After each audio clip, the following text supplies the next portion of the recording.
In this video, we're going to cover creating a Tchaikovsky-like build-up with implied dominant chains and pedal points. And honestly, another reason I'm doing this video also is people did not realize how sophisticated these composers were by the time they hit the late Romantic era. In modern times, we tend to associate anything classical with like Alberti bass and diatonic, simple diatonic runs and stuff. That's actually not the case. These guys were highly chromatic in both harmony as well as note choice. And also the term modal interchange that can be loosely applied to this as well. They didn't see it the same way, but that can be applied to this. The thing I found with studying the past is you can quickly be humbled by what people have already done. And I've also had many students actually quit because of how difficult it became to analyze this stuff. The thing is when I started to take this personal journey, I wanted to be able to understand every type of music. So I started historically, and by the time you get to a certain point in history, you start going farther into our modern times, you look at anything and nothing's confusing anymore. Because you gain this larger perspective of all these things have already been done. And quite frankly, to a higher standard and more sophisticated level than we do now. In a lot of cases. And I've studied everything from jazz harmony to, whatever. Atonal, all that stuff. So here's a good point. If you take the historic route and start at the beginning, right around Bach time, and just work your way forward, by the time you get through the Romantic era and the Impressionists, you're going to start looking at anything modern and it won't confuse you at all. Because the concept of stuff like modal interchange, modes even, etc., had already been used by that time. Unique scales, the diminished scale, it's called the Korsakov scale for a reason because Rimsky-Korsakov started to use it first. Historically, that's one of the first known examples. So without this becoming a history lesson, let's listen to the example that I mocked up. I'm using just bass notation sounds because it takes a long time to notate and then transfer it over to the DAW and then use stuff like VSL and whatnot to mock it up with really good samples. But the one thing I've learned is if you mock something up and it sounds at least semi-decent in a notation program, it's going to sound way better in your DAW with good samples.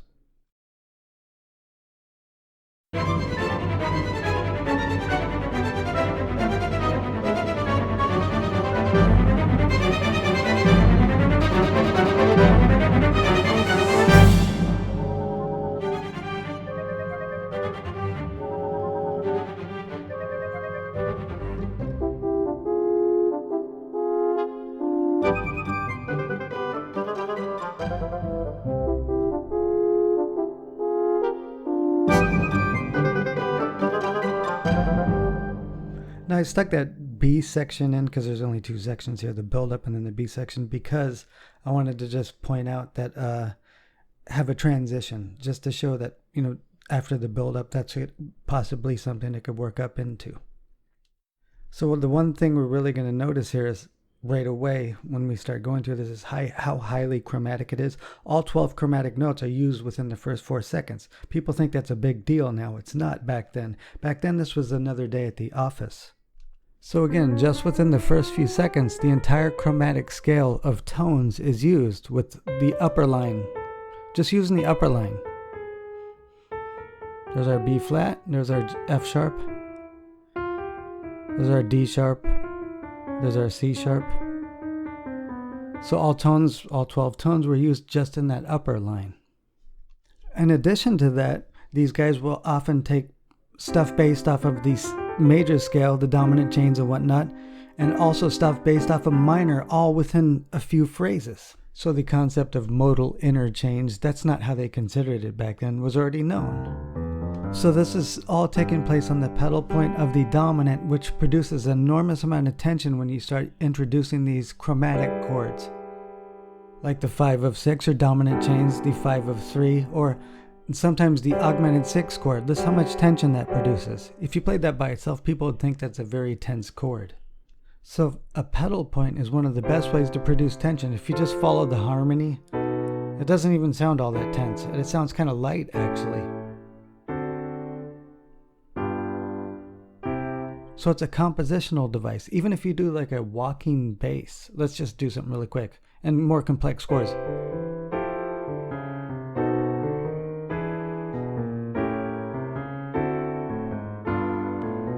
sounds kind of light and almost kind of like, you know, upbeat.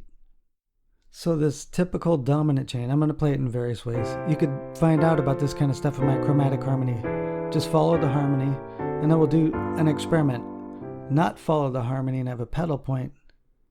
And listen how tense it starts to sound the farther you get from that.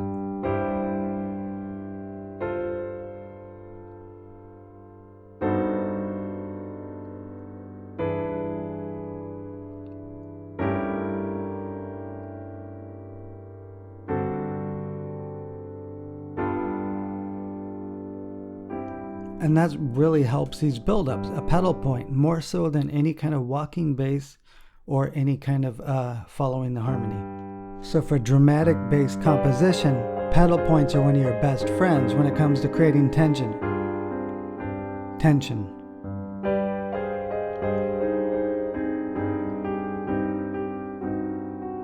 Because it produces a lot of tension against that pedal point. In this sequence, there's an augmented 6 chord, but still with that bass G pedal point. Listen to how tense that becomes of a chord. Now I'm just pointing this stuff out because there's a lot of tension in this kind of classical music, more so than people think. In fact, this era becomes very dissonant because of stuff like pedal points and highly chromatic chords. So let's go over the bass progression first. The simple block chord version. I'm just doing it in closer style voicing. But now we have just these two lines indicating this harmony. That's all there is. So we have the horizontal plane. And that's another way these guys thought, more in this horizontal plane. Even though we're still kind of implying that harmony, they're thinking in this horizontal direction, not a vertical stack. Whereas most people today think in vertical stacks. So let me play the basic version. Neighbor tone, passing tone. This happens on the second voice. Neighbor tone, passing tone. Same thing happens throughout the entire part. Neighbor tone, passing tone. Chromatic neighbor tones, we're using those quite often. So their lines are a lot more sophisticated than people think, especially people like Tchaikovsky and the more bold romantic composers. Not people like Brahms are a little bit more reserved. So this pattern just keeps repeating every time we hit the C. It doesn't repeat fully though. Same chord progression, or dominant chain. Oops, sorry. So basically we just have two lines here going over a pedal point that are implying this dominant chain. So now we have the fully diminished seventh of 5, which is in my chromatic harmony course. If you don't understand any of this, you can find that in the link below. In the description, I cover every single chord that we deal with in here. Jumping from that A dominant to the F sharp diminished seventh is almost like jumping to a D dominant flat 9, because the upper half is the F sharp diminished seventh. Either one would resolve to the same chord, and I have that in my chromatic harmony course. So if we break down all the notes of what happened in this area, we're acting like we're in C minor, not harmonic major. They didn't think like that back then. And this is why people actually have a hard time understanding functional harmonies, because they don't realize that these people are thinking differently than we are today. It's still a form of modal interchange. But in this case, you're better off understanding functional harmony more so than modes. So now here we just have this kind of trade-off between this little upper line. There's some tension there, intentional. A secondary line. Since there's only two lines, we best off considering that a C minor, because it just kind of outlines the shape right there. You notice the two lines are just kind of echoing each other. They're like answering each other.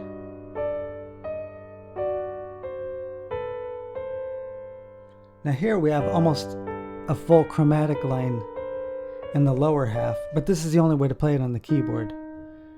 And we start going through these octave jump displacement parts. Starts in one, but with variations. The second time it goes kind of outlining the fully diminished seventh chord. second part that echoes.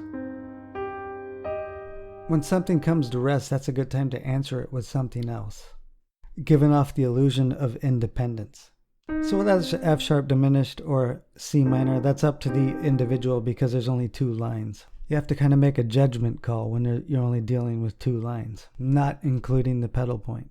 So on the high point, the peak dynamic, we have this.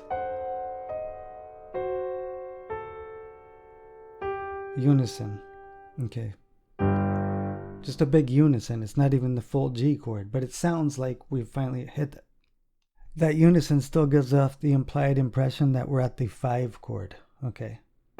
Again, throughout that entire sequence of the build-up to the peak, we don't have any chords until we hit this augmented 6 chord, but it's over this pedal point.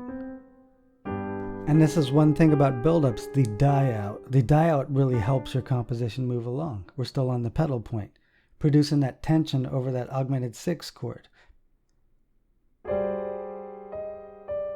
And they're just octave jumps, octave displaced by various orchestra groups.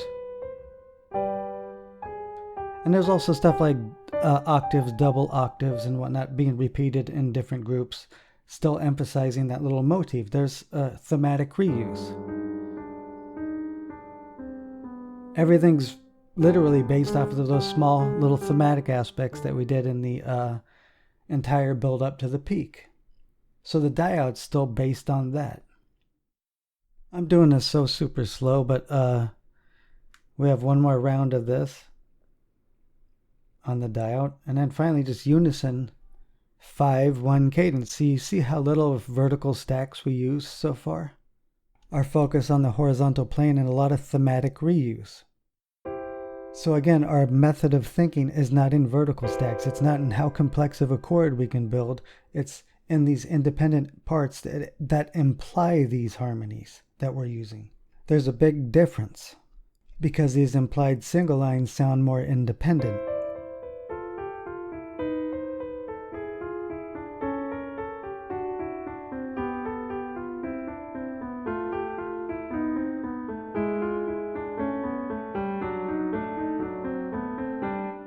Okay, but the harmonic direction is still heard, as opposed to doing this, just plain chordal. Vertical stacks, but I'm reviewing the implied harmony. Just going through the entire sequence now, just playing the harmony aspect that we're implying. You notice with the non-harmonic tones, we actually introduce even more dissonance, as opposed to just playing the chords like this. So that's another aspect that makes this beg to really resolve, because there's all those non-harmonic tones actually add to the dissonance.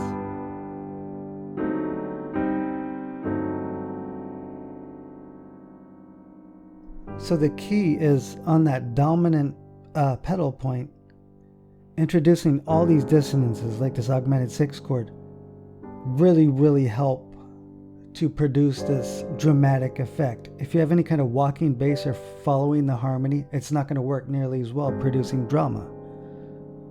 So a pedal point's really a great compositional device. And a dominant bass pedal point is still used to this day in like film scores. Someone like Hans Zimmer might use it, but with simpler chords and way less chromaticism. So let's do an experiment. Let's have the static harmony play over the implied harmony.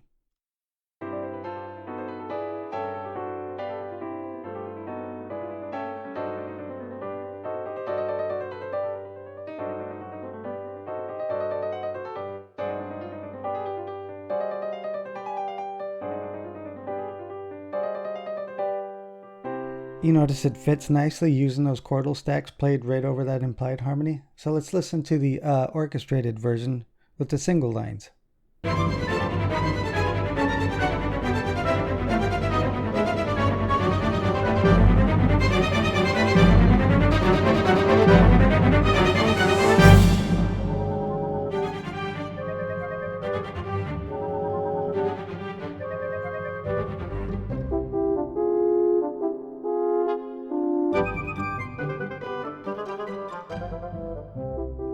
So enjoy. I hope you got something out of this lesson.